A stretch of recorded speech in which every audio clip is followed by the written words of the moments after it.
let's first try port side.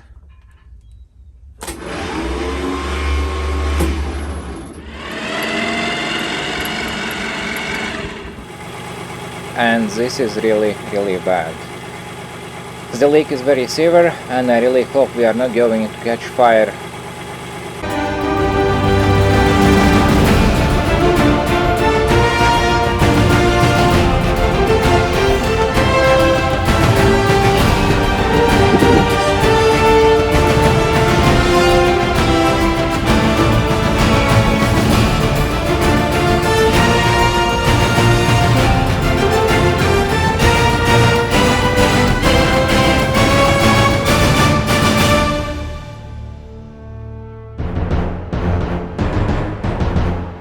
The result I was getting those 2.0 millimeters, sometimes even below that, it kind of didn't make big sense to me, and I was kind of very surprised for the result. So what I did later, I understood where there could be possible issue, and the issue was quite simple. So basically at the moment when I was doing those ultrasound tests, the temperature outside was like plus 5 degrees and the temperature inside was more than 20 degrees. And I calibrated it for 20 degrees temperature. And it turned out that basically you have to calibrate at the same temperature you are measuring in.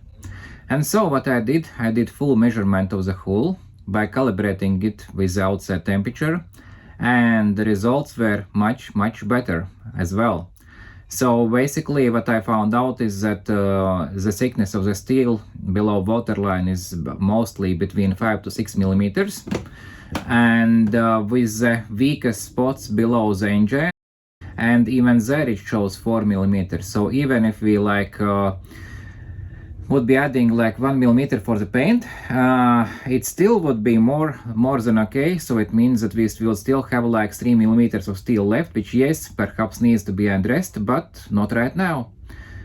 So I'm quite pleased with the result eventually.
Yesterday was a really bad day.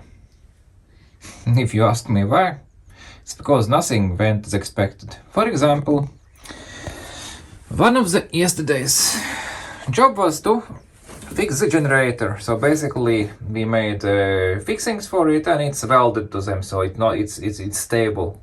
So far so good. All the pipes to the fuel tank have been done in a proper way. We installed even level sensor. We added some fuel, and yeah, then the problem started, because although this fuel tank was not leaking previously, it did start to leak, and it's leaking in the very far corner. At the beginning I thought it was rain, but then I quickly understood that this rain has a different smell and different taste to it. So it was diesel fuel leaking into the bilge. Initially I thought maybe one of the fuel lines has gone loose or bad. However, I quickly discovered that it was not a fuel line, but it was a leaking fuel tank itself. And that was definitely way worse. So it means we have to get it out first, and normally you could be able to get it out if you remove the generator and pull this tank out. But the problem is the generator is fixed permanently and you cannot normally remove it. That means I have to disassemble this seating area completely, and then we will be able to get to the fuel tank, pull it out and see what damage it has. I wouldn't say it was the best part of the day, but it was not even all. Because then what happened? We used the engine to pump the fuel back to the canisters.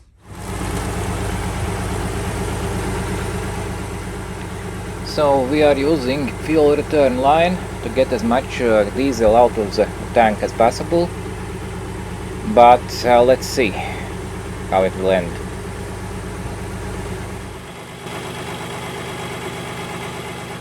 And this is really bad. The leak is very severe, and I really hope we are not going to catch fire while we are pumping out the remaining fuel out of the tank.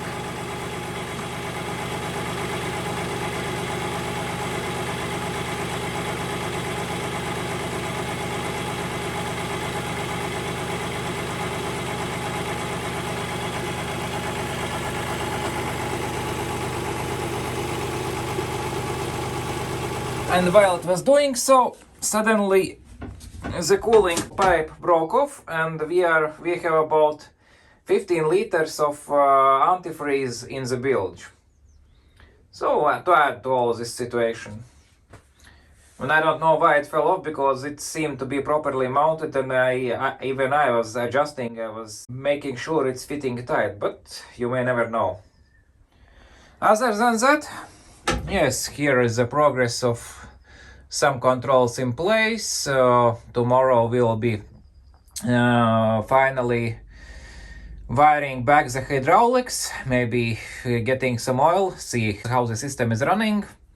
But yes, that's if everything will work more or less as expected. But this is, you may never know with the boating. But from a positive side note, it's good that all those things happened here on the land, and not when we would be somewhere in the middle of the sea, and they would have to think about how to cool the engine and what to do with leaking fuel tank. So yeah, so not everything is that bad. And this is how it looks a couple of hours later. A total mess, but at least fuel tank is fully accessible. So tomorrow there will be some troubleshooting session to find out exactly what's wrong. Can it be repaired, or should it be replaced? So that will be the question for tomorrow. But for today, a little bit of more chaos, but at least something is done.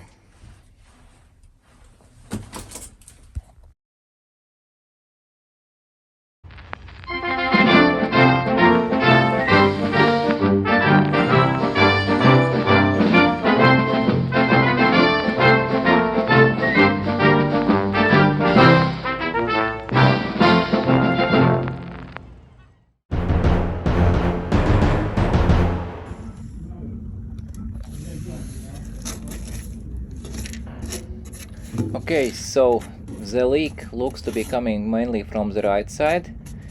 So let's check how bad it really is. I think probably the metal is very thin here.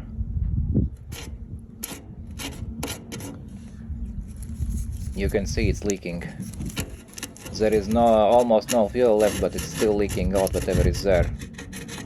Okay, so even a small stick goes through, so it's very bad. It's very bad, and I believe at least this side of the tank is probably the same thickness, and it needs replacement. The problem was that the biggest plastic fuel tank I was able to get is 100 liters, and that should do for a start.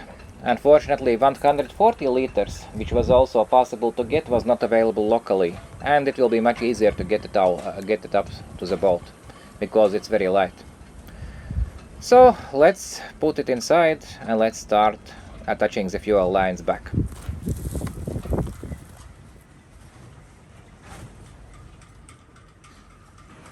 And as you can see, it takes much less space than the previous fuel tank. So from one side it's positive, but given the range I will be possible to go with this boat, well, I probably will not be going far from the shore, or at least far from the closest fuel station. But today I really don't want to connect fuel lines back, so let's go outside and do some painting.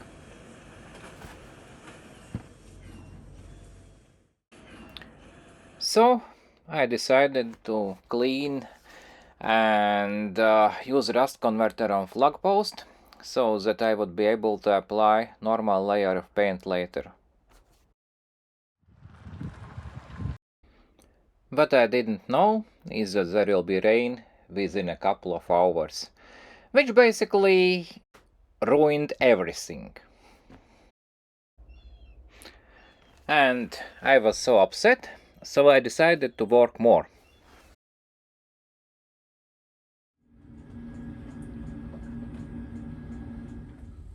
Ah yes, the generator. I think I forgot to introduce you to it, so I believe it's a good time to do it now.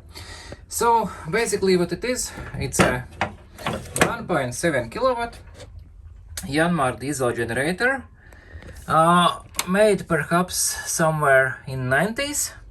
It's an army surplus generator, but the thing is that it's very light. For a diesel generator, it's very compact, and yeah, of course, it's 3500 RPMs, so it's definitely very loud. And also you see there are no digital controls, etc. But basically there is a pull starter. You can start it with a battery if you want. That would be normal starting procedure, and basically, yes, I'm satisfied with it. The main issue is what remains is to have a normal exhaust system through the side of the boat, so I will need to think about it. And this is also the reason why I'm currently not running it, so basically I cannot demonstrate how it works, because otherwise all the cabin would be full with the fumes. So that video will follow, but after the exhaust system will be done. And also the plan for this generator is not like something which would be like I would be using constantly all of the time, but as a backup power whenever needed, such as when I need higher electricity powers, then I'm running generator. Or if, for example, my batteries go down and there is no way to charge them, I run generator, charge the battery, start the engine, etc. So it will be more like a backup power. And this is also the reason why it's located higher in the middle cabin, so that, for example, engine room is flooding and you need to run some water pumps, etc. I can still run this generator.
Let's go to this panel. As you remember, I already told that I have bought this, it's a school bell control system bought in a thrift shop, but I decided that it would perfectly fit into my boat as well. So basically I have added some engine controls here, and this will be electricity for the freshwater pump, And basically this will control 12-volt electricity system for each of the cabins. So basically this would be aft cabin, this is center, this is galley, this is front cabin, and there is one spare left for now.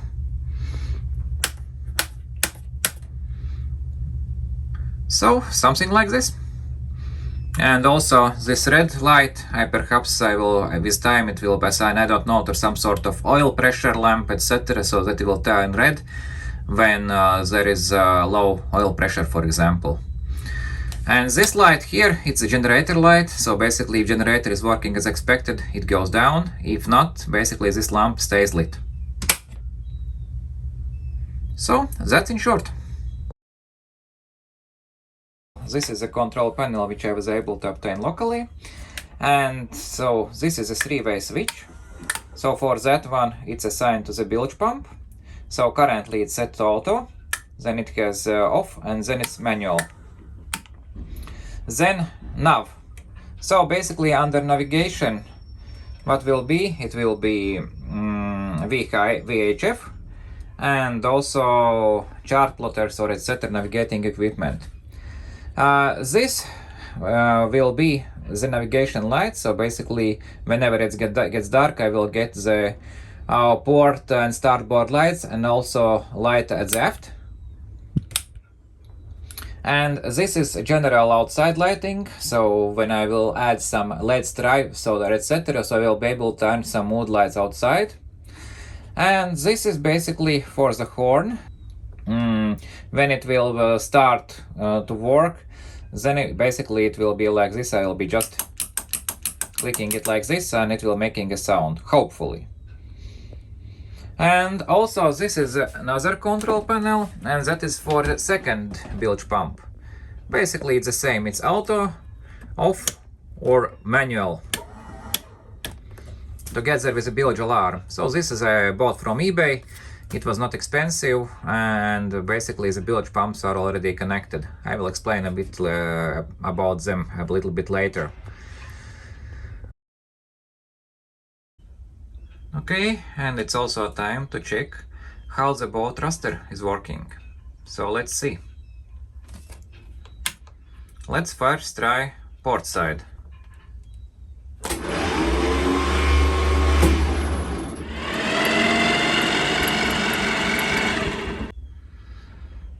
And now let's try starboard.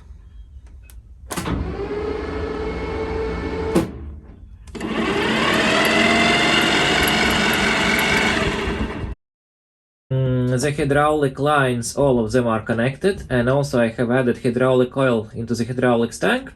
You can see there is a level is a little bit below middle level in the upper level check, but I think it's perfectly fine. And basically it took me about 40 liters of hydraulic oil to get to this level. I think it should be definitely enough to validate how the hydraulics are working. And now we'll be checking both propulsion and also steering system hydraulics, which we never checked previously. So let's see how it all will turn out.